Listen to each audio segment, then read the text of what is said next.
bomb blast at an election rally being held by the President, Ashraf Ghani.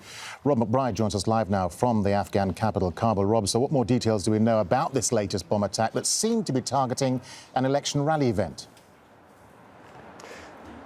That's right, Darren. Details have been coming in as we've gone on air. This explosion has happened within the last half hour or so. Now, this has taken place at a province just north of Kabul, the province of Parwan, in the capital, Charika, where there was a campaign rally due to be held by Ashraf Ghani as part of his re-election bid. Now, we understand that just as he was due to start speaking, this explosion happened. We don't know if there are any casualties as yet. There have been no reports of casualties so far. All we know is it's been described as an IED, an improvised explosive device. The campaign rally, as we understand it, is still continuing. It's not known, though, if Ashraf Ghani is still there, and indeed if his security will allow him to remain in the place and actually address the rally. Darren?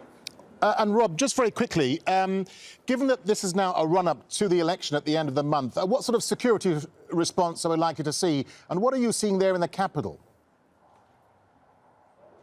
That's right. I mean, everybody has been expecting, after the peace talks broke down and the government here reaffirmed its commitment to going ahead with this election amid threats from the Taliban that they would disrupt things, that we are going to see an uptick in violence. Indeed, that seems to be the case from a number of provinces, certainly outside of Kabul. There have been a number of more attacks than you would normally expect, and also more serious attacks. One of the biggest attacks that has taken place over the weekend has been the bringing down of power lines that supply electricity to Kabul, that for a time meant that part of the capital here was without power. So there are concerns, no doubt, as we go into the run-up to this election at the end of September, that the Taliban will carry out its threats of more attacks, more disruption, and indeed other groups as well here in Afghanistan. But the government seems determined that it will go through with this election, and has committed more than 70,000 security forces across the country to ensure that this election will go ahead. But by its own admission,